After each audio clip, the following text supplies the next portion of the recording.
Então, para iniciar, a gente vai falar um pouquinho de array, né? Conceito, teoria, porque a teoria ela é necessária, ela é o que fundamenta a tua prática como profissional de programação no futuro, aí, a partir da sua formação, tá bom? De você concluir a sua formação. Então, essa teoria ela é extremamente necessária e relevante, não tem como abandonar isso, tá? Eu até brincava na época da faculdade, professor, para que eu quero saber disso? Vamos programar, que eu programando eu aprendo. Mas é difícil, você precisa ter a teoria para entender na prática como funciona isso. Então a gente vai começar com um pouquinho de teoria, vamos lá? Bom, antes de mais nada, você precisa entender que a gente tem, quando a gente fala de arrays ou vetores, a gente tem uma palavrinha que a gente chama ali de unidimensional. É uma palavra utilizada para definir vetor unidimensional ou dimensão única. Como é que funciona isso e isso na prática, como é que isso é executado na prática no computador, no momento que a gente está criando um código de programação, que a gente está desenvolvendo uma aplicação, o que isso vai fazer em termos de criação desse vetor, tá? Vamos lá para o slide que você vai entender. Bom, na linguagem Java, ela permite que a gente crie arrays aí, que eu estou chamando de arrays unidimensionais, ou o famoso vetor, que inclusive está aqui, ó, tá? Também chamados de vetores. A gente pode agrupar ali, né? Um vetor ele serve para agrupar um conjunto de dados, ou que a gente chamou ainda em uma das aulas de coleção, que é uma outra palavra muito usada aí para falar de conjunto de dados dentro de um vetor, tá? Que nada mais é do que um tipo, né, de uma forma de organizar aí esses dados em linhas, ou, no caso do multidimensional, de um array, a gente vai falar mais adiante, em colunas, tá? E por trabalhar com dados do mesmo tipo, essa é a principal característica de um array. E aí é uma diferença, por exemplo, de coleção de dados, né, na linguagem Java para uma outra linguagem, como, por exemplo, Python. Se você for trabalhar com coleção de dados, dependendo do tipo de coleção, né, porque Python tem alguns tipos, você consegue colocar tipos diferentes de dados dentro dessa estrutura. Já no Java não é possível, então você só consegue trabalhar com o mesmo tipo de dado. Essa é uma informação que merece uma anotaçãozinha aí no seu caderno, tá bom? Java permite trabalhar com apenas um tipo de dados em vetores. Vamos lá? Tá aqui, destaquei mesmo tipo, tá? E aí a gente fala de vetor como uma estrutura de dados homogênea. E a palavra homogênea significa mesmo tipo de dados, tá? Então pensa o seguinte, ó. E aí é uma coisa que é bem legal. Eu fiz um desenho aqui, estou tentando deixar o mais mastigadinho possível para você. Você está vendo aqui um desenho, tipo uma fita, né? Essa fita eu estou chamando ela de vetor, tá? E aí, ó, cada posição desse vetor, ela tem um tamanho de 10, ó, de 10 posições. O que eu estou chamando aqui de índices. Então, 0, 1, 2, 3, 4, 5, 6, 7, 8, 9. Se você pegar de 0 a 9, você tem 10, certo? Que é uma outra característica de um vetor. E isso é uma característica de um vetor em qualquer linguagem de programação. Ele sempre começa com o índice 0. Sempre começa, a não ser que você manipule e modifique isso. Mas ele sempre começa com o índice 0. Então, você sempre começa contando de 0. Posição 0, posição 1, 2, 3. De 0 a 9, nós temos 10 posições ou 10 índices num vetor, nesse caso, utilizando a linguagem Java. Vamos seguir? Então, ele tem um tamanho de 10. E aí eu tenho aqui o primeiro elemento desse vetor, porque ele começa em 0, está aqui, ó, tá? Então, o nosso primeiro elemento, que ele está guardando aqui o número 6, e nós temos aqui o nosso último elemento na posição 9, no índice 9, que ele está guardando o número 8, tá? Então, esse é uma leitura de vetor unidimensional. Guarda essa informação. Unidimensional é um vetor de uma única linha, né? Ele pode ter várias colunas e uma única linha. Nesse caso aqui ele tem 10 índices ou 10 colunas, que é uma coisa legal, tá? Também de chamar, ó, 1, 2, 3, 4, 5, 6, 7, 8, 9, 10, começando em 0, tá bom? Guarda isso, ele vai sempre começar em 0.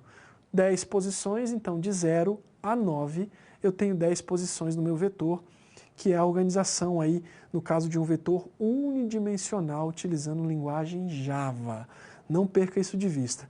A gente vai avançar agora para o próximo passo, eu vou mostrar um exemplo, e no próximo passo eu vou complicar um pouquinho isso, a gente vai falar de uma matriz, como é que funciona um array do tipo matriz de colunas e linhas. Mas já já a gente chega lá. Vamos seguir?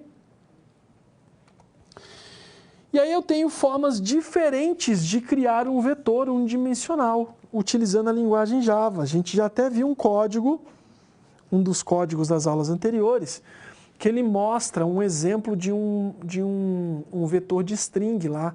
Se você resgatar os vídeos anteriores, você vai ver que tem um vetor de string, que ele mostra para você a criação de um vetor do tipo string, tá? Mas aqui eu vou mostrar para você que existem formas distintas de criar um vetor, tá? Então eu vou mostrar nessa tabelinha que você acompanha comigo no slide agora.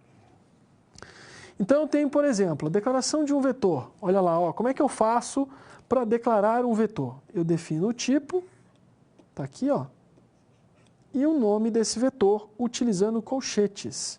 Você está vendo ali. Então, uma outra forma, né, com a alocação de espaço e um vetor. Como é que funciona a alocação de espaço de um vetor? Eu chamo aqui o nome do vetor, como se eu estivesse instanciando um objeto, né? Recebe new tipo, e aqui dentro do colchete eu passo o tamanho. Como é que ficaria isso? Por exemplo, vetor nomes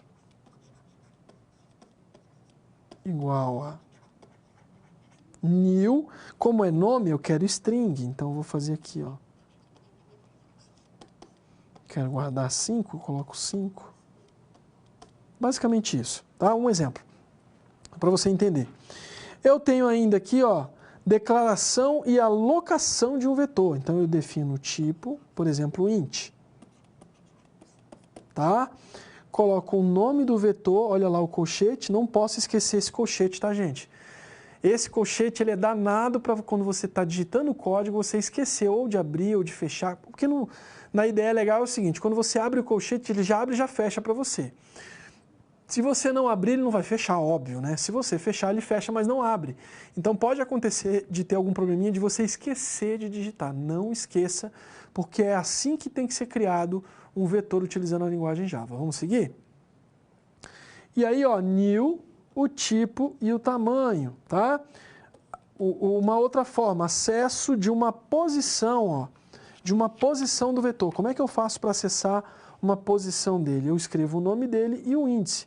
Por exemplo, nome, eu quero o vetor, quero o vetor da posição 3. Então eu coloco aqui 3. Tá? Então eu vou acessar esse vetor colocando o nome dele e o índice que eu quero acessar. Tem ainda a atribuição de um valor a uma posição, está aqui um exemplo, e tem o acesso de um tamanho ali de um vetor, tá? Que você pode ver um exemplo. Vamos fazer um teste? Eu ia mostrar o código, mas eu vou fazer o seguinte, ao invés de mostrar o código pronto no slide, ele está pronto, eu vou fazer o seguinte, eu vou digitar e vou explicando na digitação, que eu acho que fica mais legal. Vamos para a tela do computador, então? Na tela do notebook, eu não preciso nem, para fazer esse exercíciozinho contigo, eu não preciso nem usar o NetBeans. É um exemplo, é um tipo de exercício que eu posso fazer aqui no JDoodle, tá? Que é aquele programinha online que eu gosto de usar. Então, o que eu vou fazer aqui? Ó? Public class, vou chamar de monta vetor. É o mesmo código, tá? Eu estou olhando, não estou olhando para ele aqui, mas a parte desse código está lá na tela. Então, o que eu vou fazer? Eu vou montar um vetor, aqui dentro eu vou criar um public static void main. Opa, não posso digitar rápido, senão eu vou atrapalhar você. String args, posso abrir o colchete aqui dessa forma também. E aqui dentro eu vou fazer o seguinte, eu vou declarar um vetor. Uma forma é tipo, o nome, abro colchetes, e aí eu faço o seguinte, ó, new int, o tipo, né, e o tamanho desse vetor. Eu quero um vetor de 5 posições. Se é um vetor de 5 posições, ele vai de 0, 1, 2, 3, 4, de 0 a 4, tá bom? Lembrando que ele sempre começa com o índice 0. E aí o que eu vou fazer? Eu vou povoar esse vetor. O que é povoar? É colocar um valor em cada uma das posições. Como é que eu posso fazer isso? De uma maneira muito simples. Vet na posição 0 recebe, eu vou colocar sequencial, tá? 5. Vou copiar, para não ter que digitar tudo, ó. 1, 2, 3, 4, 5, tá? Então, vou mudar a posição. Posição 1, posição 2, posição 3 e posição 4. E vou mudar o número aqui, ó. 5, 6, 7, 8 e 9. Espero que não esteja confuso para você, tá? Pensa o seguinte, o vetor na posição 0, eu estou colocando lá dentro o número 5. O vetor na posição 1, eu estou colocando lá dentro o número 6. O vetor na posição 2, o número 7, e assim sucessivamente até a última posição, porque o meu vetor ele é de 5 posições, ele é de 5 índices, está ali, tá? Que eu acabei de declarar. Agora eu quero interagir com esse vetor e quero imprimir ele na tela. Eu poderia imprimir um por um, só que isso vai tornar o meu processo, o meu trabalho muito mais moroso, muito mais cansativo, tá? Então, como é que eu posso fazer de uma maneira prática para imprimir todos os valores do meu vetor? Vou usar um laço de repetição para fazer interação, ó, o for, o famoso for que você já conhece.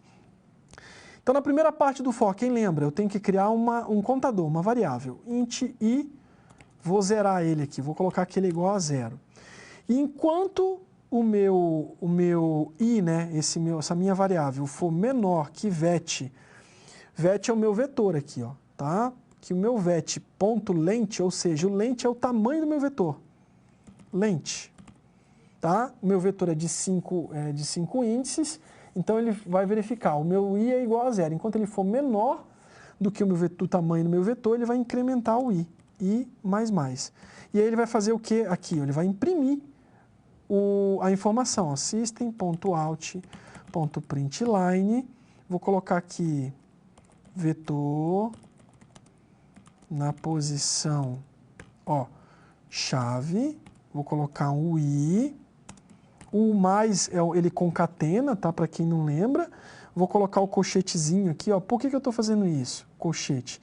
Porque eu quero que ele imprima desse jeitinho aqui, ó, 0, 1, então vou colocar aqui, ó, vetor na posição 0, vetor na posição 1, vetor na posição 2, tá? E aí o que ele vai imprimir? Ele vai imprimir o vetor naquela posição, vet na posição i. Quando o meu i for 0, olha lá, ó, no primeiro ciclo, na primeira interação, ele vai imprimir 5. Quando ele incrementa, ele vai incrementar, vai para 1, aí aqui o i já não é mais 0, ele é 1. E ele vai fazendo isso, vamos testar para ver se deu certo? Executando. Olha lá, ó. Vetor na posição 0. Vamos melhorar essa informação aqui. Vou colocar um igual aqui e colocar um espaço. Opa. Vou executar de novo. Olha lá, ó.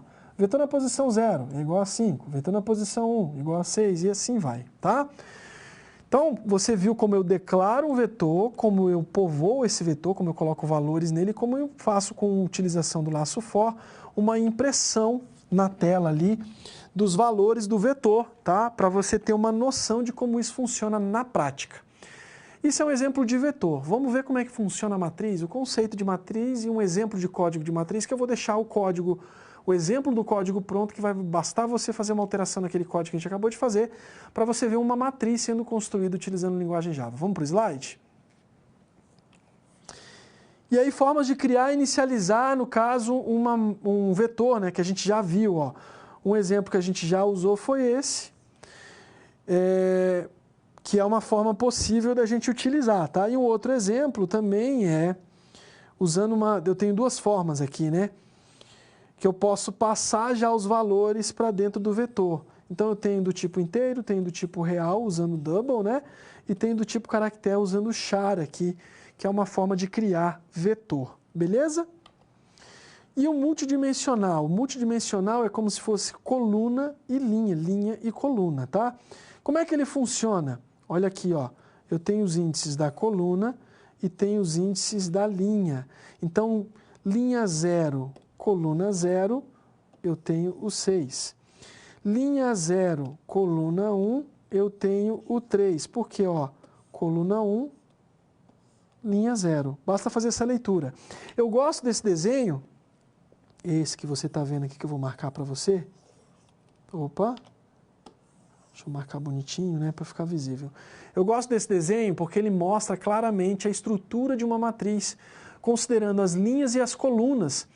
E aí, quando você fala de considerar linhas e colunas, você consegue localizar o elemento, né, o índice, olhando para o desenho. No começo, quando eu aprendi a programar, eu usava muito essa tabelinha para na hora que eu ia programar, eu olhava para a tabela para eu entender como eu construía o código. Isso aqui vai te ajudar bastante. Espero que te ajude, tá?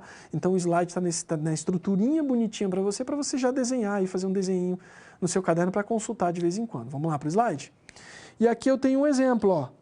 Uma matriz 1, 2, ela vai pegar linha 1, coluna 2, que é o elemento 9 que você está vendo ali, tá bom? Esse é um exemplo.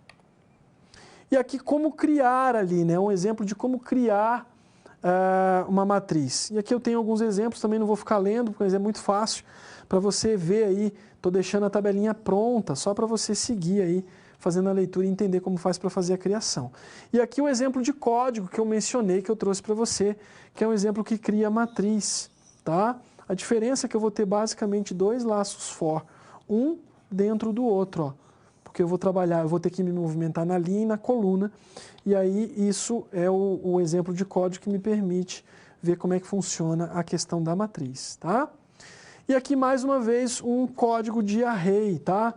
Esse código de array ele é muito simples, ele cria um vetor do tipo string, olha lá, já passando valores, como a gente acabou de aprender a declarar, Leonardo, João e Maria, depois eu escrevo uma mensagem dizendo os nomes que foram informados e crio um laço for aqui, ó, a exemplo do que a gente acabou de fazer para imprimir os nomes nas posições. Daqui a pouco a gente vai fazer esse código melhorado, tá bom?